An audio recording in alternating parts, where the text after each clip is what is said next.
think it's the good time to ask, like, why and how did you establish the school and the company? So that's a great question, Pina. The answer to it is that, so Melissa and I, 27 years ago, Right.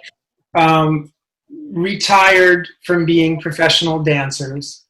One of the reasons we retired, we didn't realize we were retiring at the time, but we left the company we were dancing in, and we returned to New Jersey for family reasons. And when we got here, we had always loved the region, Bucks and Hunterdon County, Somerset, Mercer, Princeton. I mean, we danced in this area. We danced in New Jersey for many years, and we always knew that we wanted to return to Lambertville specifically because we were married at the First Presbyterian Church in Lambertville, and we really knew that someday the winds of change would bring us back. We just didn't know it was going to be so soon. And so when we got here, we knew we needed to do something. So we thought we would be able to do guestings and dance all over the place and travel from Philly and Newark and move around. But that shortly became a pipe dream, because what we realized is how beautiful the landscape was and how much we just loved being here.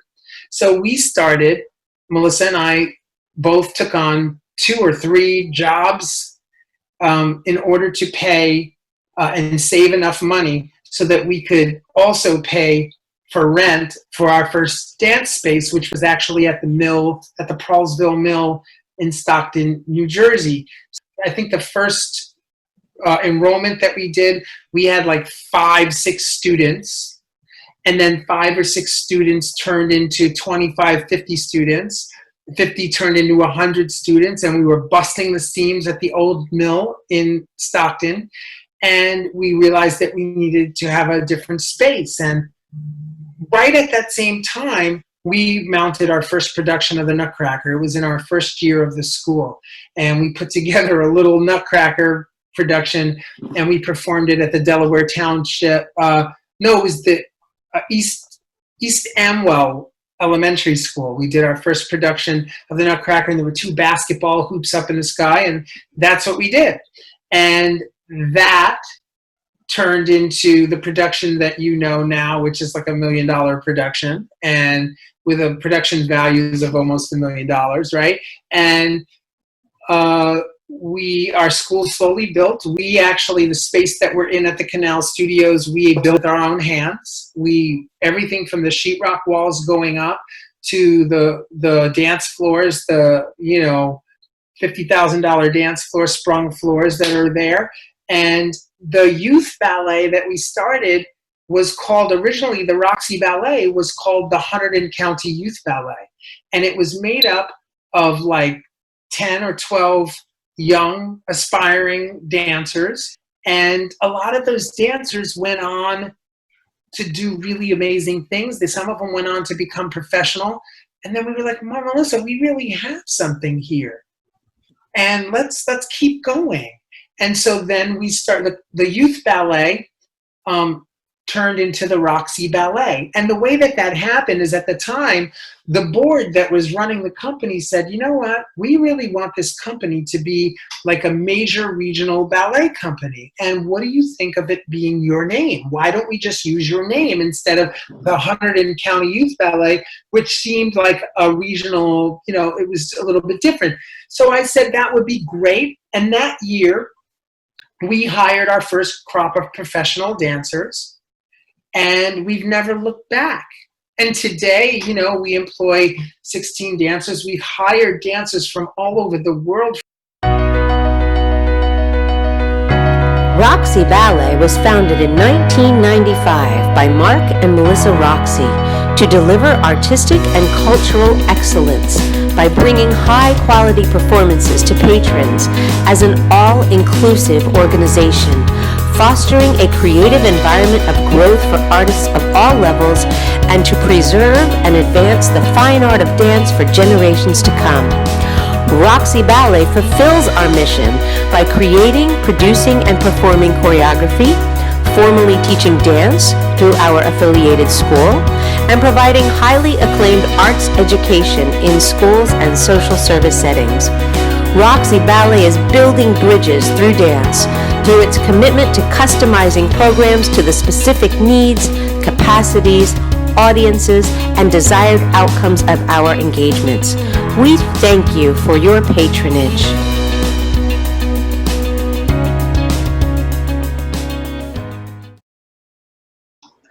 I wanted to ask Melissa. Now we have like jazz and contemporary and ballet, like all these different styles. Was it like that in the beginning, and you had other teachers with you there, or it was just you and Mark in the beginning, and then it kind of grew from there?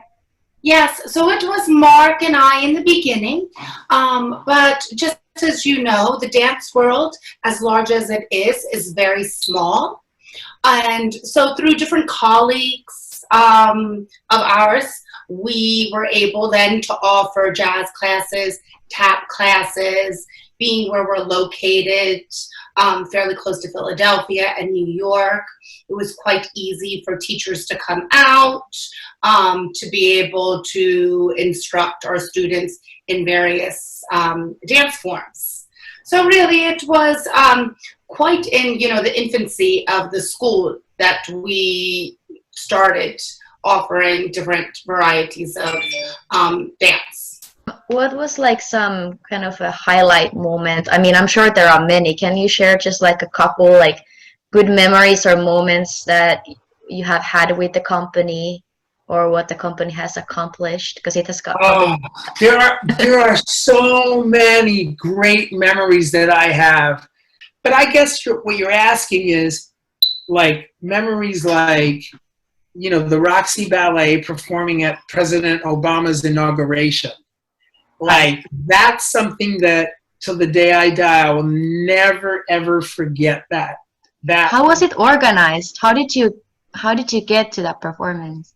So there was a search committee that was charged with finding entertainment and performances to be presented at the inauguration. And there were several different locations where the inauguration took place. It wasn't just one place. There were several different balls, right? They called them balls, like different galas all over. So anyway, we were invited. They watched a video of our Celebrating Diversity program, and they really fell in love with the Children of the World dance section and the MLK section, which is, basically the Dr. Martin Luther King dance section. So they couldn't have the whole program because of the time that they had for different groups. So we came in and we did those two numbers, and it was just 6,000 people. It was just the most amazing experience ever. And then,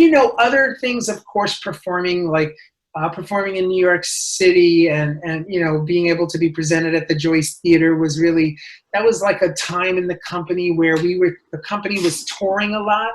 We spent many years, I would say almost like 10 years of our time span as a company where our focus was on touring.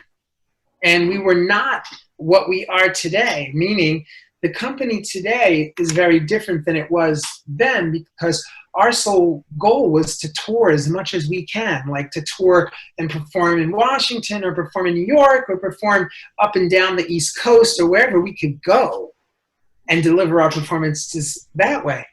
And then when there was a stock market crash, and there was the 9/11, and there were several major events that occurred in the world that really caused us to do a shift, kind of like we're doing now, a shift to what is important. Where are we gonna redeploy our energy, and how are we gonna make a difference?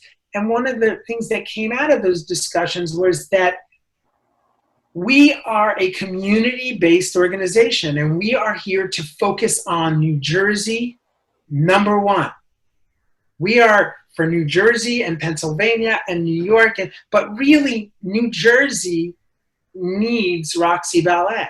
And so we realized that if we redirect our energies and our focuses to our community, to the Lambertville, New Hope, Hunterdon, Bucks, Somerset, Mercer County region, that we could actually create a greater impact than we could ever have created if we were just touring all over the place. And then it would then just be about my work, showing my work to the world. And that's not what I wanted.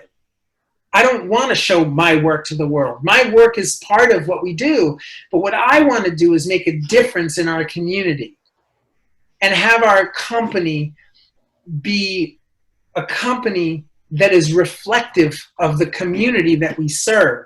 And since we've done that, it's grown. We've grown. Our reach has grown. Our impact to the community has grown.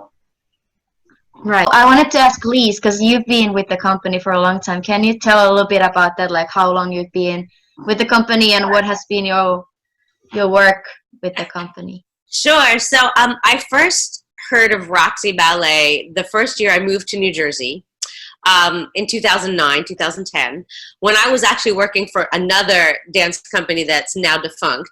But I was their education director, and Roxy Ballet and this other company had been asked by young audiences of New Jersey to pilot the Dance to Learn program.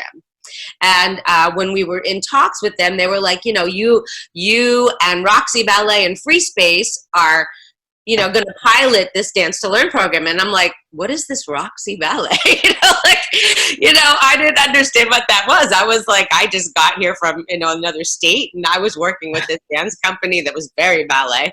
And I was like, what is this Roxy Ballet? And then I actually met Melissa and Tara and Kristen at the initial training with Laura Marchese when we initially trained to teach this curriculum as a pilot program. And I was like, these people are fun. And I just thought, wow, they are so not snotty and not snooty and so down to earth. And I was like, that is really cool.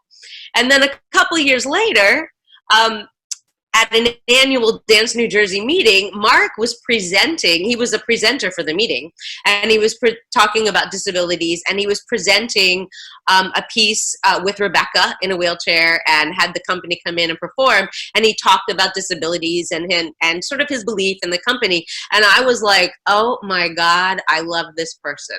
I was so moved by that performance and by his presentation, and because I'd never really seen the ballet, I just sort of knew them from Dance to Learn, and I was like, this is amazing. And one of my teachers at this other school at the time, Haley, was always working. She was works with disability students, and she was a special ed teacher.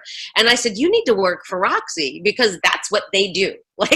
And so I kept pushing her to work for Mark, and then it was kind of clear the writing on the wall for this company was not gonna last. And I just called up Mark and Melissa, and I was like, I don't have a job.